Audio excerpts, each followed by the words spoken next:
The sun bleeds across the dusty plains, a haunting melody weaving through the stillness. 57 years ago, a masterpiece galloped onto the silver screen, forever changing the landscape of the Western genre.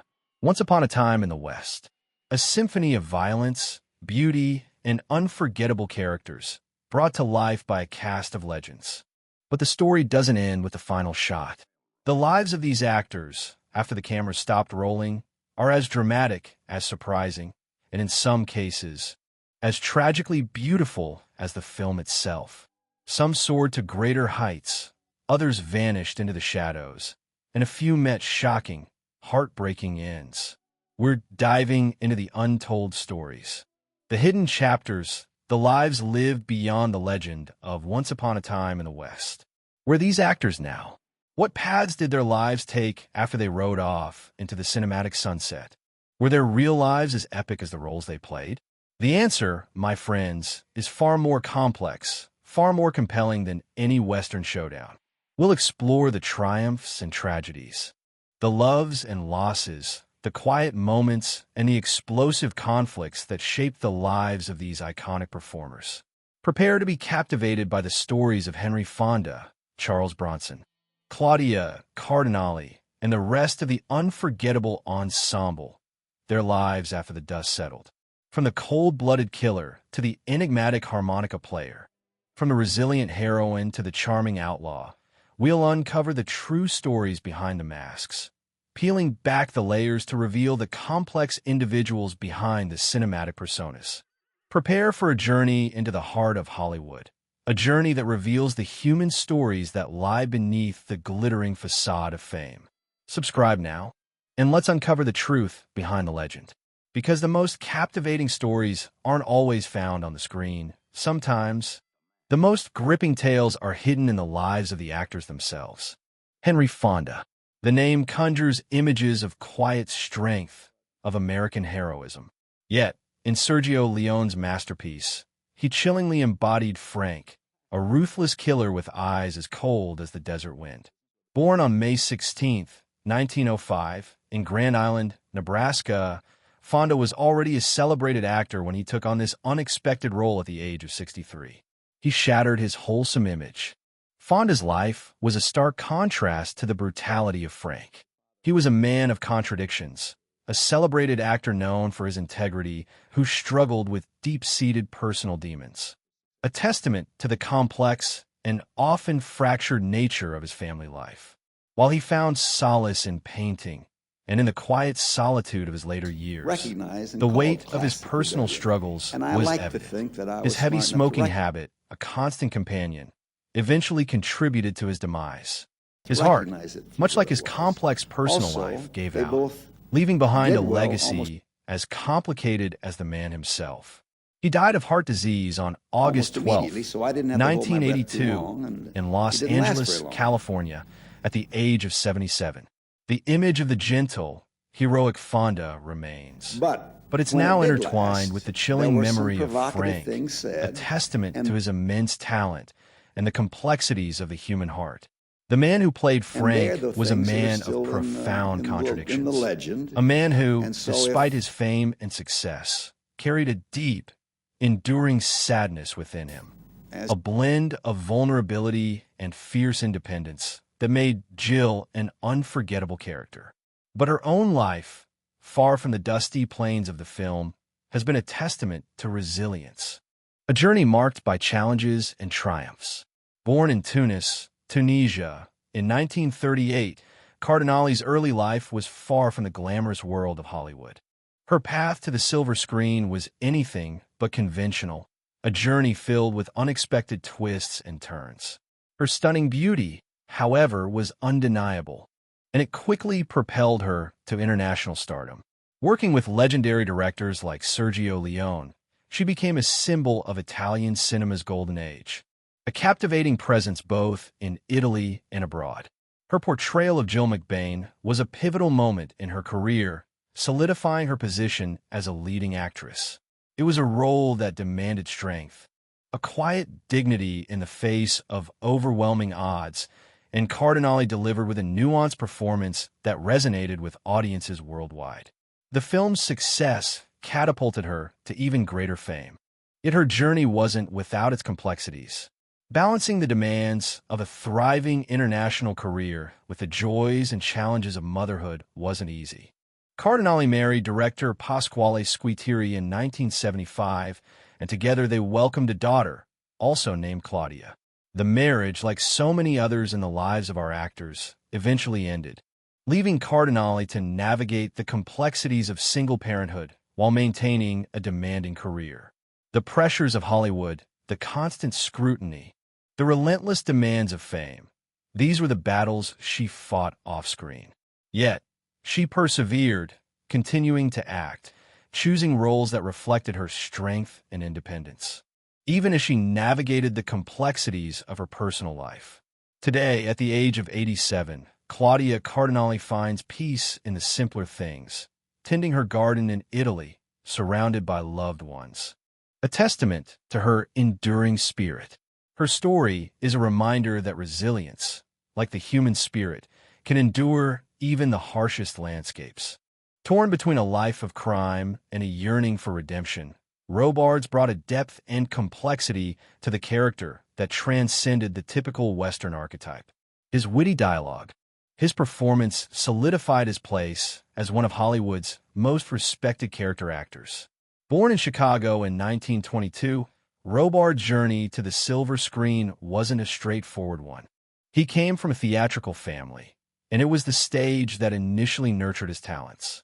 He honed his craft in New York, gaining recognition on Broadway, before transitioning to film in the 1950s. His career was marked by a consistent string of impressive roles, each revealing a different facet of his extraordinary acting abilities. He was a chameleon, effortlessly transforming himself into whatever character he portrayed. But behind the captivating performances, a different story unfolded. The world saw Cheyenne's charming exterior, his carefully crafted veneer hiding a darker side. In Robards' own life, the line between charm and turmoil was similarly blurred. His personal life was marked by a series of tumultuous relationships, from marriages, including a high-profile union with Lauren Bacall, which ultimately ended in divorce. The pressures of fame, the demands of his career, and the emotional toll of his personal relationships took their toll. Alcohol became a crutch, a temporary escape from the complexities of his life. He sought solace in card games, the quiet rhythm of a baseball game on television, anything to still the inner turmoil. He was a man of contradictions, capable of immense charm and devastating self-destruction. Years of heavy smoking, a habit that offered a fleeting escape, ultimately led to his demise. Lung cancer, a cruel irony for a man whose screen presence burned so brightly, claimed his life on December 26, 2000, in Bridgeport, Connecticut. He was 78. While Cheyenne found a measure of peace in the film's final moments, Jason Robards' own journey was a far more complex and ultimately tragic narrative. The legacy he left behind, however, is one of undeniable talent and a compelling reminder of the human cost of fame and fortune. His performances continue to resonate, a testament to the power of his art, is indelibly imprinted on the minds of those who've witnessed the power of Once Upon a Time in the West. Born in Rome in 1925, Ferzetti brought a unique complexity to the role of Morton, the frail yet fiercely ambitious railroad tycoon. His performance was a masterclass in subtle menace, a quiet intensity that spoke volumes without uttering a word. He wasn't just a villain. He was a man consumed by ambition, a man whose fragility only heightened the chilling effect of his ruthlessness. He was the embodiment of unchecked power, a man willing to sacrifice anything to expand his empire. Ferzetti's path to the screen was a testament to his dedication and talent. He wasn't a Hollywood starlet. His journey was one of steady growth, a testament to the power of perseverance. He honed his craft in Italian cinema, building a solid reputation before stepping onto the international stage with Once Upon a Time in the West. His portrayal of Morton elevated the film, adding a layer of complexity that resonated with audiences long after the credits rolled. It was a role that cemented his place in cinematic history, a testament to his exceptional talent. But the story of Gabriel Ferzetti is not solely defined by his cinematic triumphs. His personal life, much like the character he so masterfully portrayed, was a tapestry of contrasting threads. He married twice, relationships that, sadly, ended in separation. He was a man who poured his heart and soul into his craft, sometimes to the detriment of his personal life. He retreated into his work, a dedication that created a distance between him and his children, a distance that lingered for years. The man who commanded the screen with such authority often found himself battling a quiet solitude off-camera, a loneliness that only intensified in his later years. In his final years, Ferzetti found solace in the beauty of classical music, seeking comfort in the melodies that resonated with the depths of his soul. Yet, the relentless march of time, the inevitable toll of age, caught up with him. A series of strokes gradually stole his strength, ultimately ending his journey on December 2nd, 2015, in Rome at the age of 90. He left behind a legacy that extends far beyond the screen, a legacy of a man who, despite the complexities of his life, left an indelible mark on the world of cinema.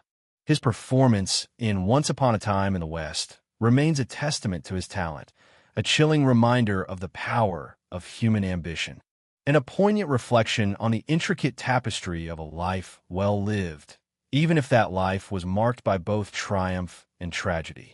Jack Elam. The name itself conjures an image, a mischievous glint in one misaligned eye, a crooked grin hinting at something unpredictable, something dangerous.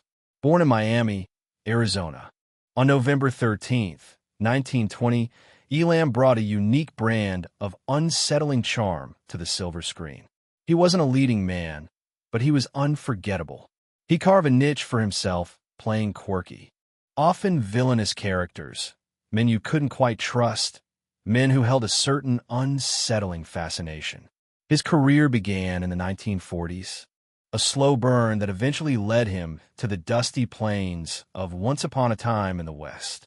In Sergio Leone's masterpiece, Elam embodied Snakey, a member of Frank's gang, his misaligned eye constant, unsettling reminder of the character's unpredictable nature. Snakey was a wild card, a dangerous element even within a gang of killers. Elam's performance was a masterclass in understated menace. A few gestures, a chilling stare, and the audience knew they were in the presence of true danger. It was a supporting role, but Elam made it unforgettable, a testament to his talent for capturing the essence of a character with just a few strokes. The role solidified his status as a character actor, a man who could steal scenes with his mere presence. But beyond the screen, Elam's life was a far cry from the controlled chaos of his on-screen personas. His first marriage ended in betrayal, a wound that ran deep. His second marriage, though seemingly more stable, ended tragically with his wife's sudden death, a blow that sent him spiraling into a dark period marked by depression and alcoholism. The bright lights of Hollywood couldn't mask the darkness that crept into his personal life. He found solace, however fleeting, in collecting antiques, a passion that offered a small measure of peace amid the turmoil. He clung to this hobby, a testament to his resilience, his refusal to let the shadows consume him entirely. Even amidst strained family ties and a reckless lifestyle, he managed to find moments of joy, a testament to the enduring human spirit. Yet, the toll of his struggles was undeniable. Declining health, brought on by strokes and heart disease, finally caught up with him. Jack Elam, the man who brought so much unsettling charm and unpredictability to the screen, passed away on October 20th, 2003, in Ashland, Oregon, at the age of 82.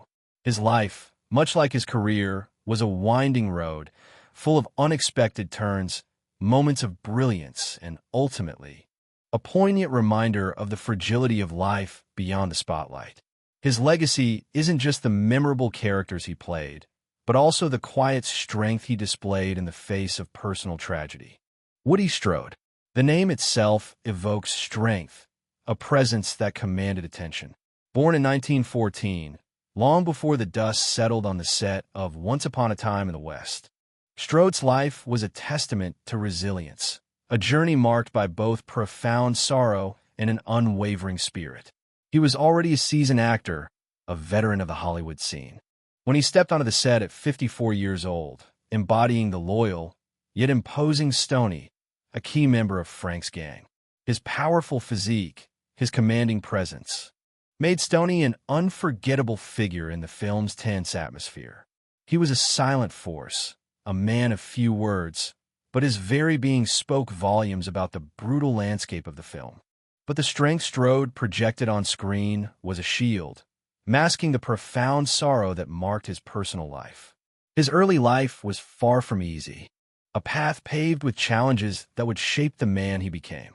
His career, though marked by success, was often hampered by the racial prejudice of the time. He was one of the few black actors to find consistent work, but the roles offered often lacked depth and complexity. Yet he persevered, his talent undeniable, his spirit unbreakable. His marriages, too, were fraught with difficulties. The first ended in betrayal, a wound that ran deep. His second marriage, while longer lasting, was still marked by its own storms, especially after the tragic loss of their son in a devastating accident. This loss cast a long shadow, a profound grief that followed him for the rest of his days. To escape the weight of his sorrow, Strode found solace in running, pounding the pavement, letting the rhythmic pounding of his feet chase away the demons that haunted him. But even this escape could not outrun the relentless march of illness. Lung cancer, a cruel irony given his lifelong physical strength, ultimately claimed his life. He passed away on December 31st, 1994, at the age of 80, leaving behind a legacy of strength, resilience, and a quiet dignity that transcended the silver screen.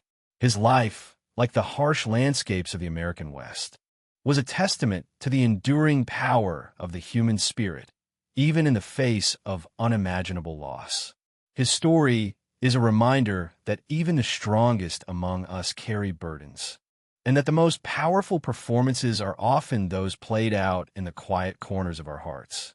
Paolo Stoppa. The name might not ring a bell for everyone, but his face, his gentle presence, is instantly recognizable to those who've witnessed the dusty beauty of Once Upon a Time in the West. He was Sam, the humble wagon driver, a small but vital cog in the film's intricate machinery of violence and revenge. Born in Rome in 1906, Stoppa brought a quiet dignity to the role, a touch of warmth in a world consumed by brutality. His performance, understated yet deeply affecting, perfectly captured the weary resilience of a man simply trying to survive in a harsh and unforgiving landscape. Stoppa's career spanned decades, his face a familiar one in Italian cinema. He wasn't a star in the Hollywood sense, but he was a respected and valued actor, known for his subtle power and ability to inhabit a character completely. His journey to Once Upon a Time in the West was a long and winding road paved with years of experience on stage and screen. He was a seasoned professional, a master craftsman who understood the nuances of storytelling. But beyond the camera's lens, Stoppa's life was a tapestry woven with both joy and sorrow. His first marriage ended bitterly, leaving scars that time couldn't fully erase. Later, the unimaginable happened. The loss of a child, a wound that nearly broke him. The pain was a shadow that clung to him, a constant reminder of life's fragility. It's a stark contrast to the quiet strength of Sam, the character he so beautifully portrayed. While Sam navigated a dangerous landscape with quiet determination, Stoppa faced his own personal storms with a quiet dignity. In his later years, he found solace in the soaring melodies of opera, finding comfort in the beauty of music. It was a small refuge from the harsh realities of life, a place where he could find peace. Yet, even the beauty of opera couldn't silence the creeping shadow of leukemia, a relentless disease that slowly stole his strength. He passed away in Rome on May 1st, 1988, at the age of 81, leaving behind a legacy of quiet grace both on and off the screen. His story reminds us that even the most gentle souls can carry burdens heavier than any gun. His life, like the film he was a part of, is a reminder that even in the harshest landscapes, moments of quiet beauty and resilience can endure. Frank Wolf, a name perhaps less familiar than some of his Once Upon a Time in the West co-stars, yet his presence, however fleeting, is undeniably impactful. He played Brett McBain, the ambitious landowner whose brutal murder sets the film's devastating chain of events into motion.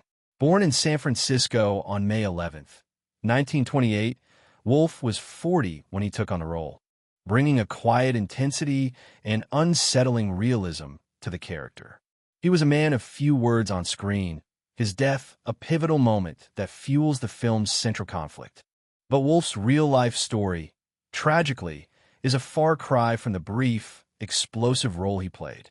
His career, while promising, never quite reached the heights achieved by some of his contemporaries. The spaghetti western boom, which propelled Once Upon a Time in the West to iconic status, proved to be a short-lived phenomenon. As the genre waned, so too did Wolf's opportunities. He married once, but had no children, and the lack of consistent work, coupled with the fading spotlight, plunged him into a deep and debilitating depression. He found solace in photography, a quiet passion that offered a momentary escape from the gnawing loneliness. But the darkness proved too overwhelming. On December 12th, 1971, at the age of just 43, Frank Wolf took his own life. A tragic end that casts a long shadow over his brief but memorable contribution to cinematic history.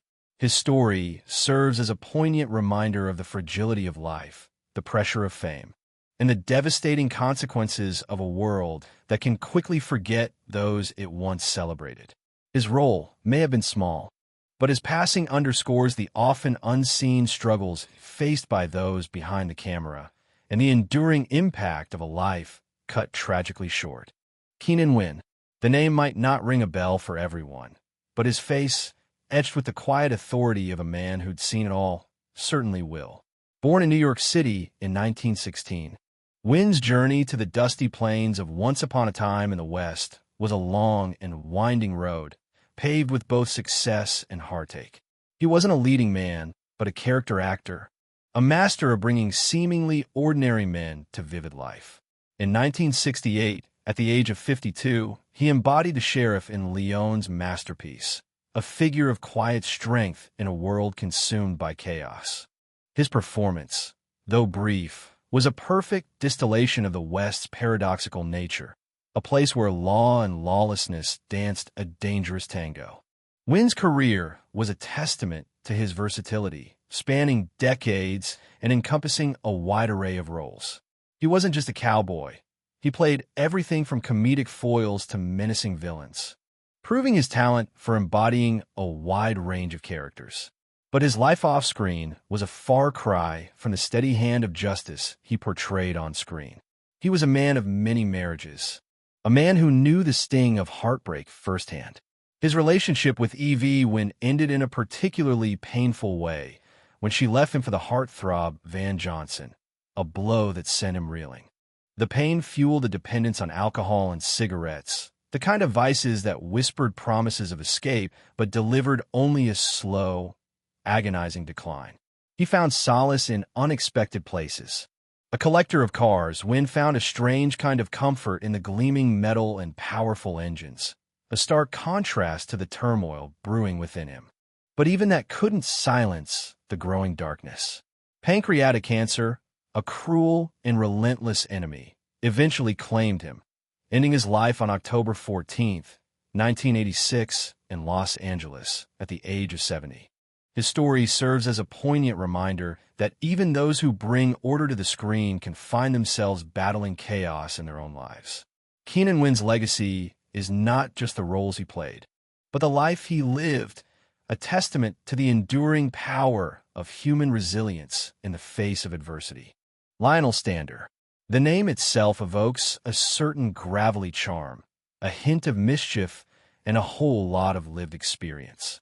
In Once Upon a Time in the West, he's just a barman, a seemingly minor character in the grand scheme of things. But Stander, with his distinctive voice and magnetic presence, imbued the role with a depth that transcended the script. He was the quiet observer, the keeper of secrets, the man who saw it all unfold in that dusty saloon. His performance, like a well-aged whiskey, was both potent and unforgettable.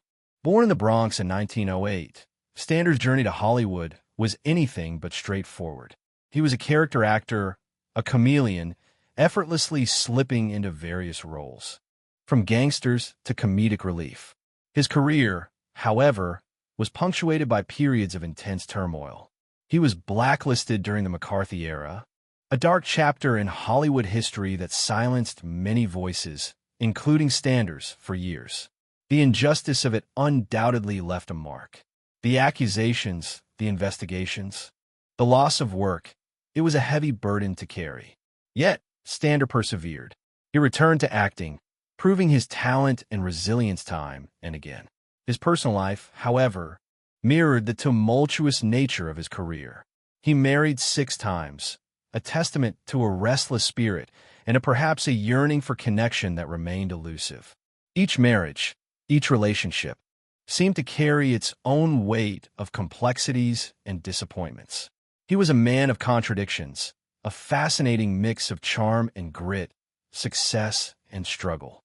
Beyond the cameras and the headlines, Stander found solace in simpler pleasures. He loved listening to the radio, a comforting companion in the quieter moments of his life. But, like so many actors of his generation, he was a heavy smoker. This habit, unfortunately, would ultimately claim his life. Lung cancer, a cruel irony for a man who had weathered so many storms, brought an end to his journey on November 30th, 1994, in Los Angeles at the age of 86. Lionel Stander, the barman who saw it all, left behind a legacy far richer and more complicated than the simple role he played in Sergio Leone's masterpiece. His story is a reminder that even the most memorable characters often have lives that are just as compelling, if not more so, than the stories they portray on screen. Fabio Testi. The name might not immediately ring a bell for everyone, but his face, etched with a brooding intensity, certainly would for those who remember Once Upon a Time in the West. He was a silent presence, a member of Frank's gang, a shadowy figure in a black hat, adding to the film's palpable tension. Born in 1941 in Peschiera del Garda, Italy, Testi was only 27 when he stepped onto that dusty set. His role was small, a fleeting moment in the grand narrative, but his striking presence made an impact. He was, after all, already a rising star in Italian cinema. His path to the screen wasn't a straightforward one. Unlike some of his more established co-stars, Testi's journey into acting wasn't a case of privileged upbringing or established connections. It was hard work, talent, and a bit of luck that propelled him forward. He had a natural charisma and a captivating screen presence that transcended language, making him a sought-after actor not only in Italy, but also internationally. Once Upon a Time in the West was a significant step in his international career, opening doors to collaborations beyond his native country. After Once Upon a Time in the West, Testi's career continued to flourish. He became a prominent figure in Italian and European cinema, often starring in action-packed roles that showcased his rugged good looks and intensity. But his life off-screen was far from the quiet menace of his character in the Leone classic. He was known for his high-profile romances, his relationships with Ursula Andress and Charlotte Rampling adding to his already considerable allure. However, his marriage to Lola Navarro ended in a bitter divorce, a separation that left him estranged from his son, Fabio Jr., amidst a tangle of legal battles. The years following his cinematic heyday saw a shift. The intensity that once captivated audiences on screen now seemed to fuel a more tumultuous personal life. The highs and lows were sharp, the successes punctuated by very public struggles. His career, while still active, didn't reach the same peaks it did in its earlier years. He navigated through a period of intense media scrutiny, often facing the challenges of fame and its consequences. Today, at the age of 84, Fabio Testi has found a different kind of peace. He stepped away from the relentless glare of the spotlight, finding solace in the quiet solitude of fishing. It's a far cry from the dusty plains of the American West, a far cry from the menacing gunslinger he once portrayed. But perhaps, in this quiet pursuit, he's found a form of redemption, a way to reconnect with a simpler, more fulfilling life, far removed from the complexities of his past. The gunslinger has traded his six-shooter for a fishing rod, finding peace in the gentle rhythm of the water, a quiet ending to a life that was anything but quiet. So there you have it, the lives of the men and women who brought Once Upon a Time in the West to life, a tapestry woven with threads of triumph and tragedy, of enduring strength and heartbreaking loss. From the icy glare of Henry Fonda's Frank to the quiet intensity of Charles Bronson's harmonica, each actor's post-film journey was a story in itself, a testament to the complexities of the human spirit. Some, like Claudia Cardinale, found enduring success and fulfillment, navigating the challenges of career and family with remarkable resilience. Others, like Jason Robards, battled inner demons, their personal struggles mirroring the harsh realities of the Western landscape they once inhabited. The stories we've explored today reveal the ephemeral nature of fame, the often fraught balance between public persona and private life. We've seen the weight of past traumas, the burden of addiction, and the enduring power of love and loss. Yet, amidst the heartache and struggle, we've also witnessed remarkable resilience, the quiet strength of individuals facing adversity with grace and determination. The legacies of these actors are far more than just their on-screen performances. They're woven into the fabric of their lives, their triumphs and tribulations shaping the narratives that continue to resonate with us today. Once Upon a Time in the West remains a cinematic masterpiece, a testament to the power of storytelling and the enduring allure of the American West. But beyond the epic scope of the film, the lives of its cast offer a deeper, more profound exploration of the human condition. Their stories remind us that even the most iconic figures are ultimately human, vulnerable, and capable of both extraordinary achievement and profound sorrow. The echoes of their performances, the impact of their lives, will continue to reverberate through the years. So, let's reflect on their journeys. Who surprised you the most? Whose story resonated with you most deeply? Share your thoughts in the comments below. And don't forget to like this video, subscribe to our channel, and hit that notification bell so you don't miss our next exploration into the untold stories of Hollywood's most fascinating figures. Because the show must go on, even after the final curtain falls.